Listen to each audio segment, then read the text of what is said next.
Crece el rechazo internacional a la dictadura cubana. Tenemos un resumen de las más recientes condenas al régimen de La Habana. Además, destapamos el escándalo más reciente de las misiones médicas cubanas usadas por el gobierno para llenarse los bolsillos de dinero. Esto es Con Cuba. Yo soy Maite Luna y les invito a que nos acompañen.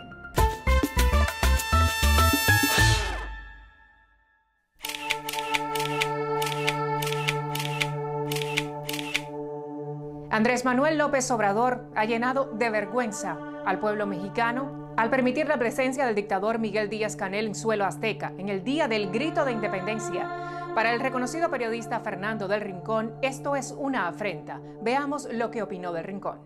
Particularmente, bueno, para nosotros los mexicanos es el noche del grito de independencia de México, pero para muchos, me incluyo, como mexicano lo digo, tal vez no como periodista, este grito va a ser para dar el grito en el cielo. Sí, porque tener de invitado a Díaz-Canel, después de todo lo que hemos visto de Cuba, después de todo lo que se ha denunciado de Cuba, después de las violaciones de derechos humanos, opaca, como mexicano, opaca completamente las celebraciones por la independencia de mi país. Es un chiste de mal gusto. Es una ofensa para esa palabra, independencia, de la que no gozan los cubanos en la isla. Esa independencia, esa libertad que buscan, luchan y pelean durante 60 años. Y al presidente de mi país hace muy fácil, invitar a Díaz-Canel, que además me pregunto, ¿qué demonios tiene que ver Díaz-Canel con la independencia de mi país? Ah, no, pero es que seguramente Andrés Manuel maneja otros datos. Me da pena. Me da vergüenza. Sí, me da vergüenza. Hoy muchos mexicanos pegamos el grito, pero pegamos el grito en el cielo. Una vergüenza. Se tenía que decir y se dijo. La diputada mexicana América Rangel resulta menos pasional, pero más precisa al valorar la ingrata presencia de Díaz-Canel en su país. ¿Por qué ha generado tanta molestia que México invita al presidente de Cuba a los festejos de nuestra independencia? Como todos sabemos, desde hace 62 años, Cuba vive bajo una dictadura comunista. No hay libertad de expresión, se encarcela a los críticos, no puedes viajar, no puedes protestar, no puedes abrir un negocio, no puedes votar libremente. Hay un solo partido político, el Partido Comunista, y el salario promedio apenas alcanza para comprar en todo el mes medio kilo de carne. Entonces resulta paradójico que se invite a festejar la libertad al presidente de un país donde esa palabra no existe. Es que, como dicen los guajiros cubanos, al dictador Díaz-Canel le está lloviendo parejo. El presidente uruguayo Luis Lacalle Pou, con tono muy sereno, también le cantó las 40. Cuando uno ve que en determinados países no hay una democracia plena, cuando no se respeta la separación de poderes, cuando desde el poder se usa el aparato represor para callar las protestas, cuando se encarcelan opositores, cuando no se respetan los derechos humanos, nosotros en esta voz tranquila pero firme debemos decir con preocupación que vemos gravemente lo que ocurre en Cuba, en Nicaragua y en Venezuela.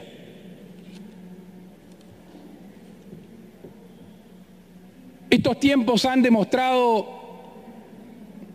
que se hace más vigente que nunca un postulado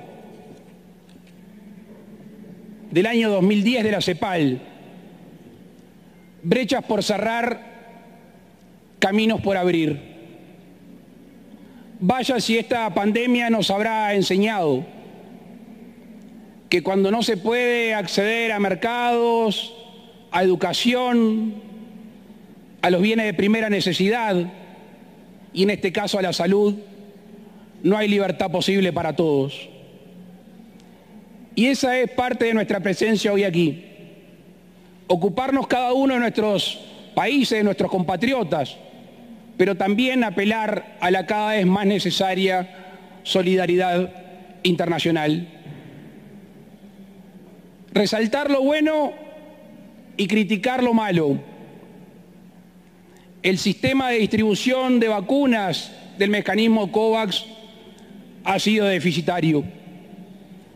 Claramente aquellos países que no pudieron acceder a las vacunas mediante su compra directa han quedado relegados. Insisto con lo del principio, no se trata de huir, no se trata de derogar, no se trata simplemente de una actitud destructiva. Se trata de construir, de criticar para construir. En eso, señoras y señores, pueden contar con el Uruguay. Muchísimas gracias. El rechazo al régimen cubano y a sus íconos también estuvo presente en el ciudadano de a pie en México.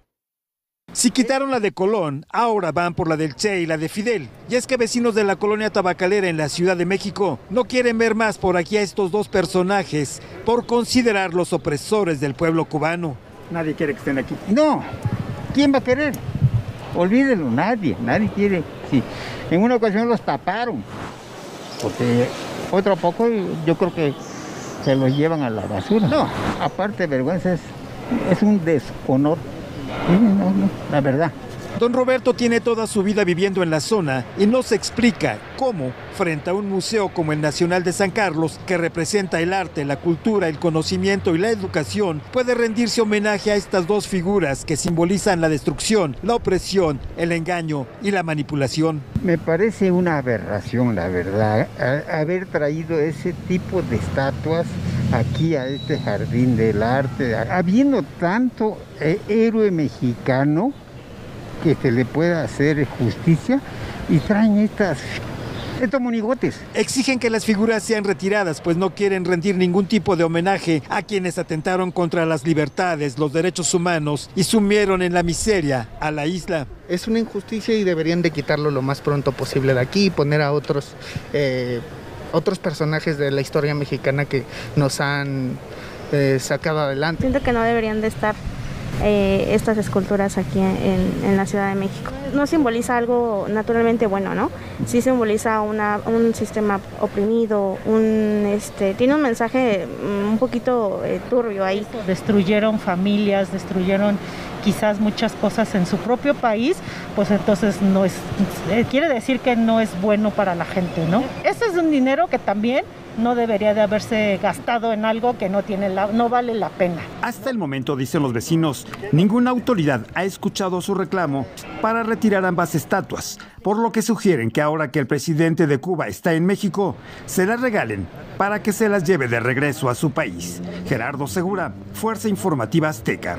Y es que no le escampa al títere castrista. Desde el viejo continente, el Parlamento Europeo aprobó una contundente resolución de condena al régimen cubano en la que pide sanciones y revisión del diálogo entre La Habana y Bruselas. La resolución salió adelante con un amplio margen de 426 votos a favor y 146 en contra. La votación tuvo lugar tras un amplio debate en la Eurocámara, dividido entre quienes rechazan el diálogo de la Unión Europea con La Habana y quienes consideran que la iniciativa es fundamental para influir en la isla y culpan de la crisis al embargo de Estados Unidos. Veamos lo que dijo Dita Charanzová, vicepresidenta del Parlamento Europeo. Muchas gracias. Bueno, los cubanos quieren un cambio, quieren una vida mejor, una Cuba democrática y libre. Tienen todo el derecho a manifestar pacíficamente, pero en lugar de proteger a su pueblo, el régimen les ha atacado, detenido y maltratado. Europa tendría que estar apoyando a los cubanos, pero la respuesta del alto representante sigue siendo lo de siempre. Declaraciones de que estamos preocupados, instamos al gobierno cubano que respete los derechos humanos. Yo quiero preguntar al alto representante y quiero una respuesta concreta esta vez. ¿Qué ¿Qué usted piensa? ¿Qué tiene que pasar que reconozca que Cuba no está cumpliendo con el acuerdo? ¿Qué considera usted es una infracción de los elementos esenciales del acuerdo? ¿Qué tiene que pasar en Cuba para sancionar a los violadores de los derechos humanos? Por su parte, el eurodiputado Herman Tertsch expresó: Hoy tiene este Parlamento la posibilidad de realmente reparar una inmensa y larguísima afrenta que se ha cometido contra un pueblo sometido, un pueblo que lleva 63 años aplastado, torturado, al que han arrebatado todos los derechos, al que han hecho en gran parte lanzarse al mar, ser devorado por los tiburones, tener gran parte de la población fuera en el exilio, y que sigue ahí como un ejemplo absolutamente intolerable de lo que ha sido, por un lado, la condescendencia y, por otro lado, la directa complicidad de las democracias que han permitido que esta anomalía, esta absoluta anomalía que es Cuba, siga allí y se mantenga. Y el eurodiputado por el Partido Popular, Leopoldo López Gil, dijo sin cortapisas: el tercer debate sobre Cuba en lo que llevamos del 2021. El tercero. Les recuerdo que en todos y cada uno de ellos el tema central a tratar ha sido la condena de las diversas formas de violaciones de derechos humanos por parte del régimen cubano. Esta constante refleja que la violación sistémica de estos derechos configura una política de Estado del régimen comunista cubano. Ahora, de nuevo, con mayor gravedad, vemos cuando la desesperación del pueblo cubano se manifestó el pasado mes de julio. Lo sucedido en aquel momento fue histórico. Los cubanos han salido multitudinariamente a la calle para protestar, cansados de la precariedad que sufren al grito de libertad, exigiendo sus derechos fundamentales. Desafortunadamente, en vez de sumarse por la vía pacífica al diálogo que muchos de esta Cámara proclaman, el gobierno cubano no dudó en utilizar la represión, la persecución y el uso de la fuerza en la respuesta a las protestas pacíficas.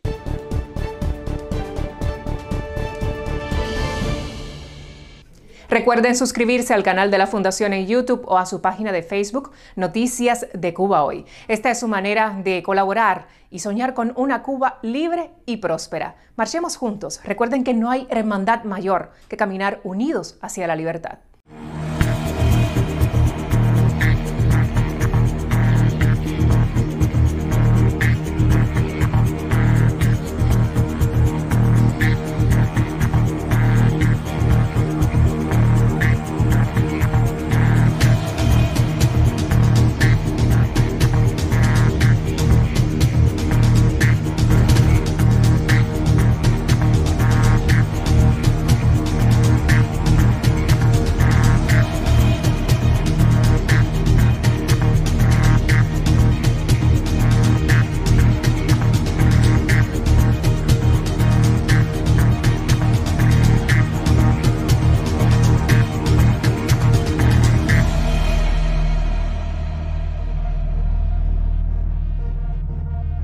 Gracias por continuar junto a nosotros. Esta semana el periodista Rolando Cartaya pone al descubierto una vez más el escándalo más reciente que pone en evidencia el lucrativo negocio de las misiones médicas del régimen cubano.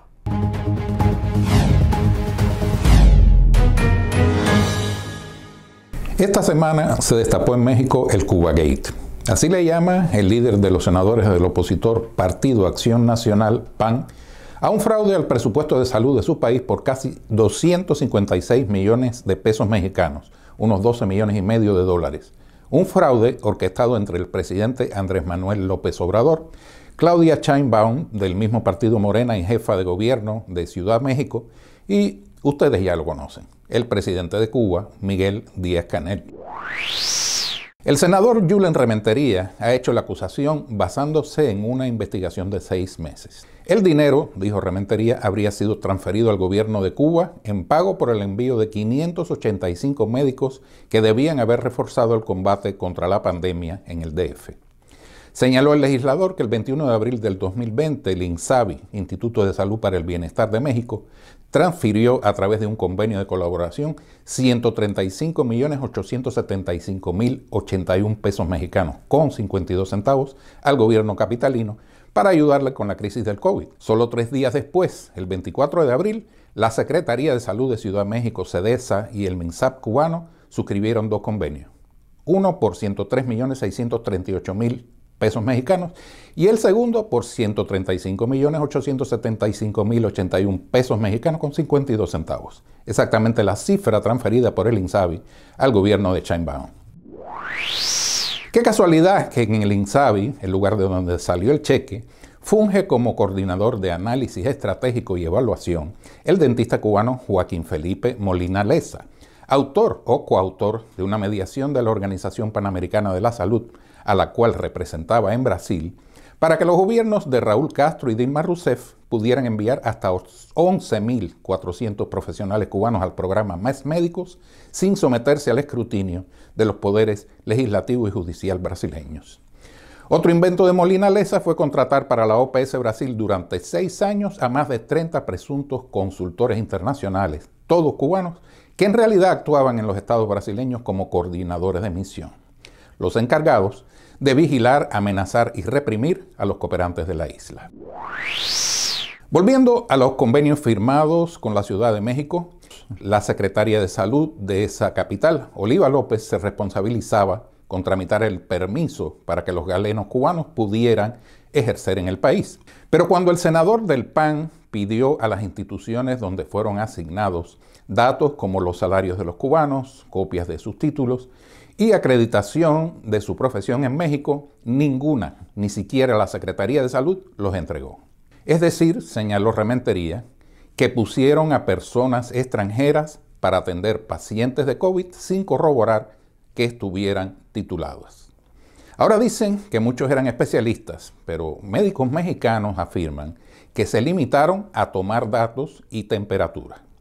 El senador panista dice que el dinero se fue a la dictadura cubana, ya que, según el contrato, la transferencia se hizo a las cuentas oficiales del régimen cubano y no a los supuestos médicos. Rementería comparó el pago excesivo a estos enviados con lo que reciben los profesionales en México. Esto es unos 145.000 pesos mensuales. Un médico titulado en nuestro país gana 17.000 pesos mensuales, lamentó. Sí, senador, pero ¿sabe usted cómo tocaron por cabeza al final los 585 cooperantes?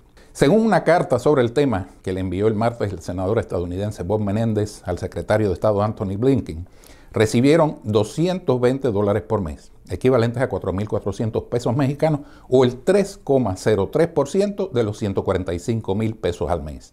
O sea, La Habana se quedó con el 96,07% de lo que pagaron AMLO y Sheinbaum. Oiga, no sé si será un récord, pero sí es un buen averaje. Pero hay que entenderlo los pobres. Es que necesitan urgentemente construir más hoteles para seguir lavando dinero.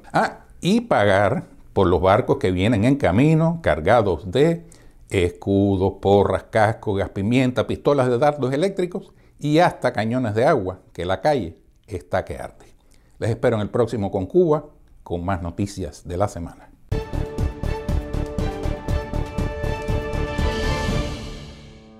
Así llegamos al final de nuestro programa de esta semana. Un futuro mejor es posible dentro de Cuba. El momento de conseguirlo, de construirlo, es ahora. Recuerden suscribirse al canal de la Fundación para los Derechos Humanos en Cuba en YouTube o también a la página de Facebook Noticias de Cuba Hoy. Es su manera de colaborar con esa Cuba que todos merecemos.